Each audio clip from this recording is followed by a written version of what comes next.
बिस्मिल्लाहिर्रहमानिर्रहीम। अस्सलाम वालेकुम नाज़रीन, आप यूट्यूब चैनल देख रहे हैं। मैं इमरान खान हूँ। अपडेट्स में आपके सामने रख देता हूँ। एक तो 24 घंटे तक जो कुछ हुआ ज़मान पार्क में, उसकी मिसाल आपको नहीं मिलती।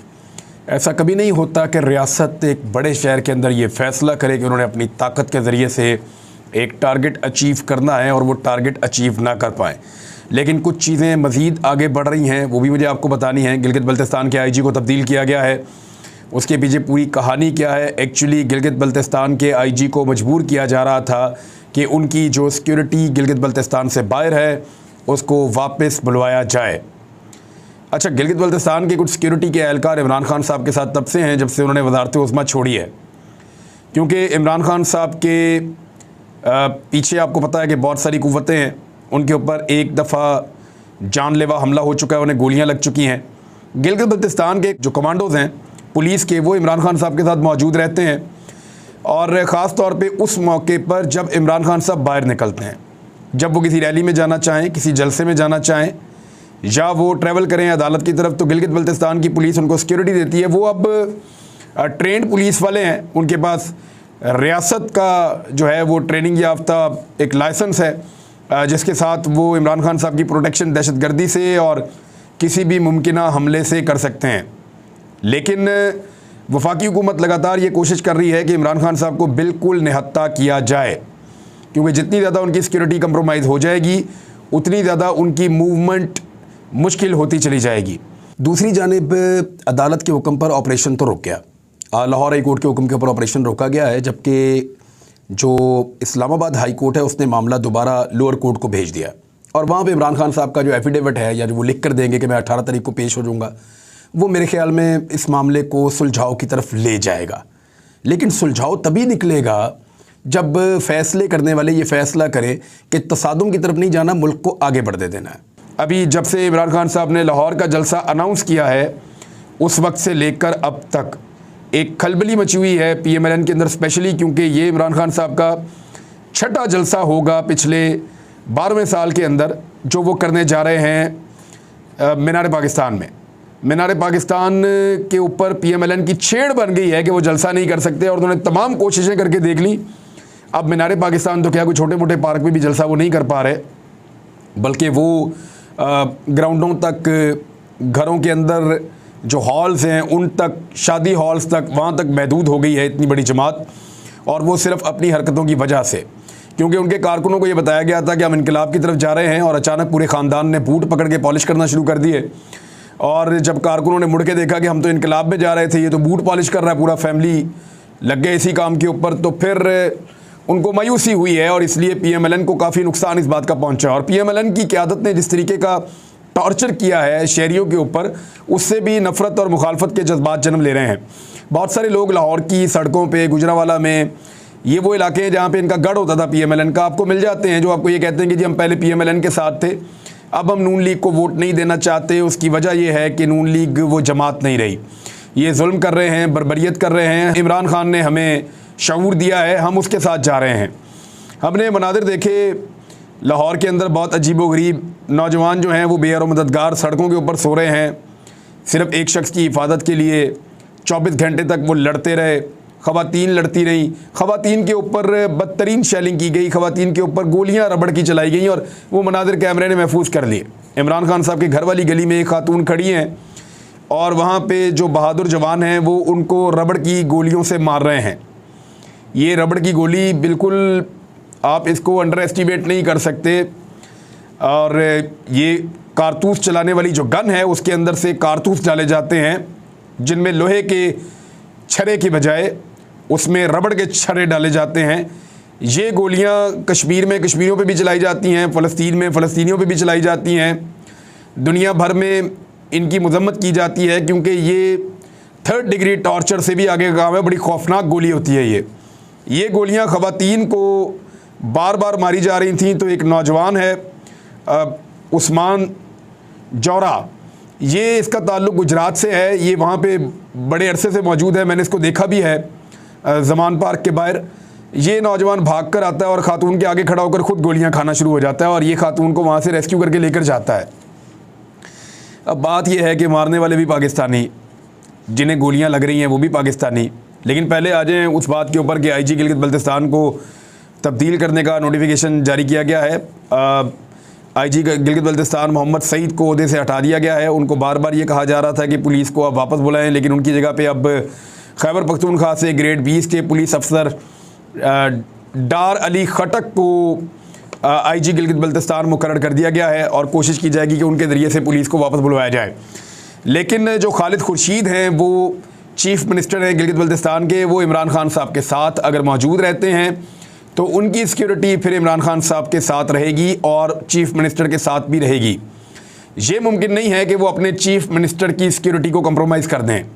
IG कुछ भी कर सकता है, इजाफी पुलिस को वापस बुला सकता है, लेकिन जो चीफ़ मिनिस्टर हैं गिलगित बल्तिस्तान के, उनकी सिक्योरिटी को कंप्रोमाइज़ नहीं किया जा सकता। उसकी वजह यह है कि जो चीफ़ मिनिस्टर हैं उनके साथ जो सिक्योरिटी मौजूद रहती है उसको तो कानून के मुताबिक नहीं हटा सकता IG। तो अगर चीफ़ मिनिस्टर ही इमरान खान साहब के साथ हैं तो फिर सिक्योरिटी भी इमरान खान के पास है। तो ये एक हल तो मौजूद है, लेकिन मेरी नज़र में अब कश्मीर में और गिलगित बल्तिस्तान में हुकूमत तब्दील करने की एक बड़ी कोशिश की जाएगी आने वाले दिनों में, और कुछ ट्रांसफ़र पोस्टिंग्स जो हैं वो इस कहानी की शुरुआत के तौर पे आप ले सकते हैं, क्योंकि ताकतवर लोगों ने ये फ़ैसला कर लिया है कि इमरान खान उनको नहीं चाहिए। उनके मफादात के रास्ते में इमरान खान एक रुकावट है और उनके मफादात इतने बड़े हैं कि वो नहीं चाहते कि उसके रास्ते में कोई भी रुकावट आए। अब ये जो 24 घंटे गुजरे इसमें बेशुमार कहानियाँ थीं। ये उस्मान जोरा जो है ये एक कहानी है, गुजरात का नौजवान। हमारे कुछ पश्तून भाई जो लाहौर में रहते हैं वो एक अलग कहानी है। कुछ जो दूर दराज इलाकों से आए हैं उनकी अलग कहानियाँ हैं। लाहौर के ज़मान पार्क की सराउंडिंग में रहने वाले जो नौजवान हैं, जो तालिब इल्म हैं, उनकी अलग कहानियाँ हैं। जो यूनिफॉर्म में बेचारे पुलिस वाले वहाँ पे मौजूद थे, रेंजर्स वाले मौजूद थे, उनकी भी अलग कहानियाँ हैं। यानी एक तरफ पब्लिक खड़ी थी और एक तरफ खड़े हुए थे यूनिफॉर्म वाले। अब हर लड़ाई जो है वो आपने जीतनी नहीं होती। अपने लोगों को शिकस्त देने से कभी भी कोई भी रियासत मजबूत नहीं होती। यूनिफॉर्म में जो खड़े थे वो पाकिस्तानी थे ना, और वो अपने हुक्म की तामील में आंसू गैस चला रहे थे। हज़ारों शेल्स उन्होंने फायर कर दिए। केमिकल वाला पानी जो है वो लोगों के ऊपर, ख़वातीन के ऊपर फेंका, बदतरीन लाठी चार्ज किया, सीधी फायरिंग की, ख़वातीन के ऊपर रबड़ की गोलियां बरसाते रहे। ये सारा कुछ यूनिफॉर्म पहने हुए लोगों ने किसी हुक्म की तामील में किया है। दूसरी तरफ भी पाकिस्तानी थे जो अपने लीडर की गिरफ्तारी जो है वो अवॉइड करना चाह रहे थे। उन्हें लगता था उनके लीडर को पकड़ेंगे तो मार देंगे। उन्होंने 24 घंटे से ज़्यादा मुकाबला किया है, मुज़ामत की एक नई मिसाल कायम कर दी है और जवाबी हमले भी किए। इमरान खान की गिरफ्तारी के लिए जो 3 बहुत मुनज़्ज़म और बड़ी तगड़ी कोशिशें हुई, जिनमें पुलिस और रेंजर्स इमरान खान साहब के दरवाजे तक पहुंच गई, जहां पे इमरान खान और पुलिस के दरमियान लगभग 10-12 लोग बाकी रह गए थे, वहां से भी इन नौजवानों ने इन हमलों को पसपा किया है और इमरान खान साहब को गिरफ्तारी से बचाया है। मेरे ख्याल में कसूर इन यूनिफॉर्म वालों का भी नहीं है। इनको दिल से थोड़ी आता है, किसी का लड़ने को दिल थोड़ी करता है। ये तो उनको मजबूर किया जाता है कि आप ये करें। और ना ही जो नजरियाती कारकुन है उनका कसूर है। उनको ये पता है कि पहले पाकिस्तान के अंदर लीडर्स मारे जा चुके हैं। उन्हें पता है कि इस किस्म के लीडर को आलमी सतह पे भी मार दिया जाता है, और सैकड़ों मिसालें मौजूद होने के बावजूद वो कैसे अपने आप को कायल करेंगे इमरान खान साहब को गिरफ्तार करने दिया जाए। इमरान खान साहब ने कहा भी है कि एक मौके पर मैं गिरफ्तारी देना चाहता था, लेकिन मेरे कारकुन नहीं मान रहे थे। और ये बात तो इमरान खान साहब खुद भी कह चुके हैं कि उनको गिरफ्तार किया गया तो उन्हें कत्ल किया जा सकता है। असल में मामला उनका है, कसूर उनका है जो बंद कमरों के अंदर जो फैसले करते हैं और कौम और मुल्क की तकदीर को लिखते हैं।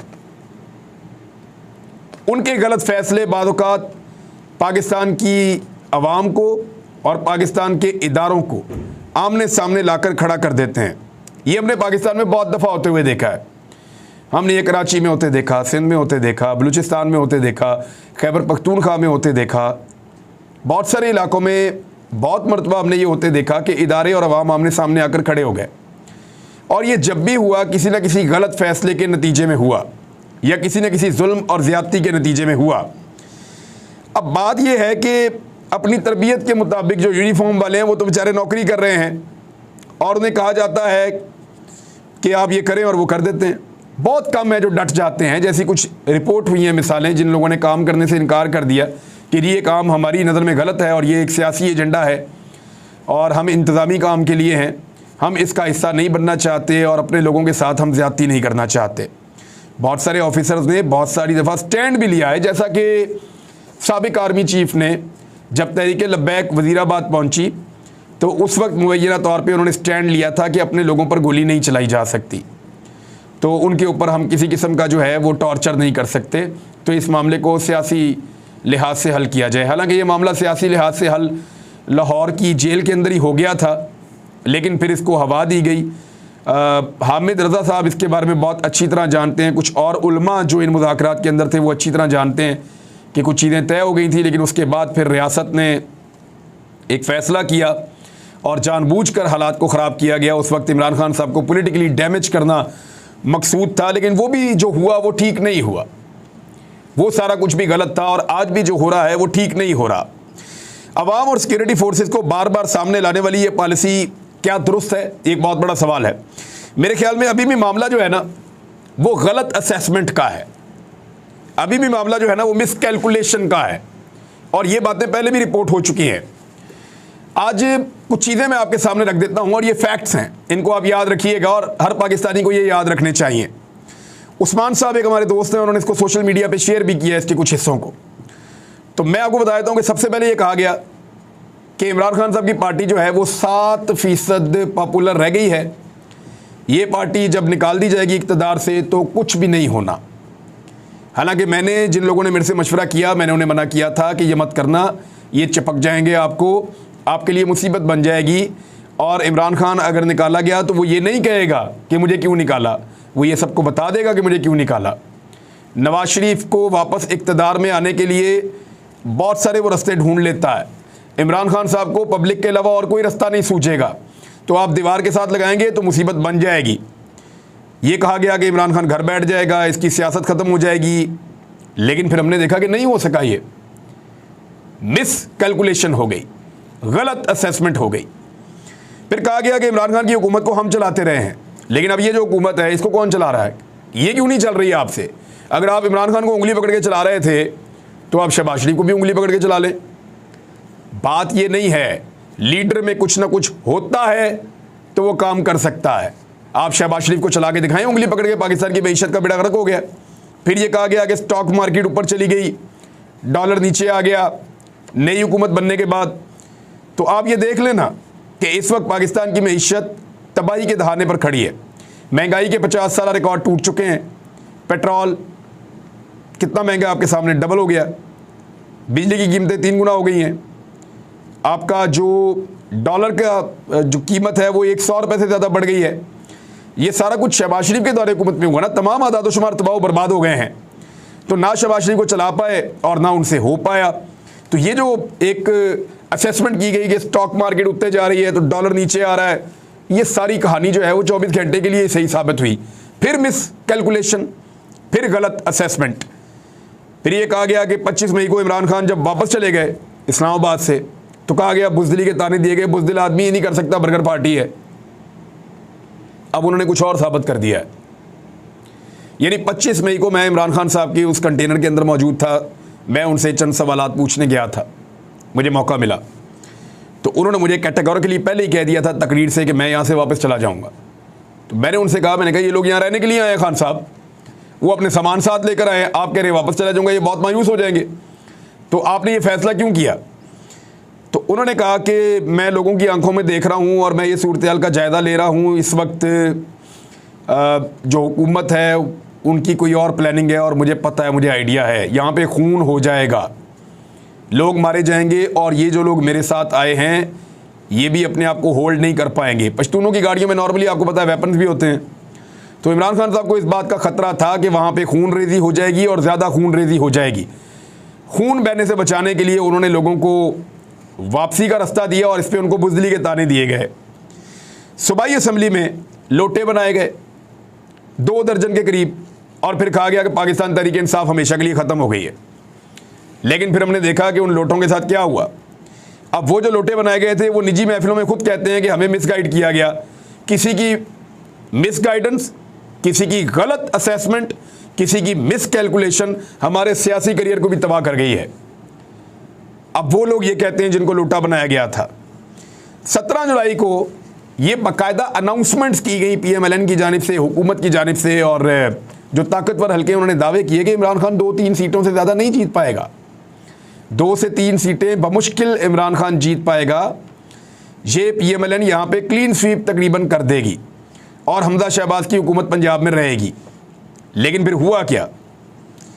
शदीद तरीन धांधली के बावजूद, बदतरीन मुश्किलात के बावजूद, फस्तायत के बावजूद इमरान खान साहब वहाँ से इलेक्शन जीत गए। PMLN का नामो निशान ही मिट गया, सारा इलेक्शन ही उन्होंने क्लीन स्वीप कर दिया।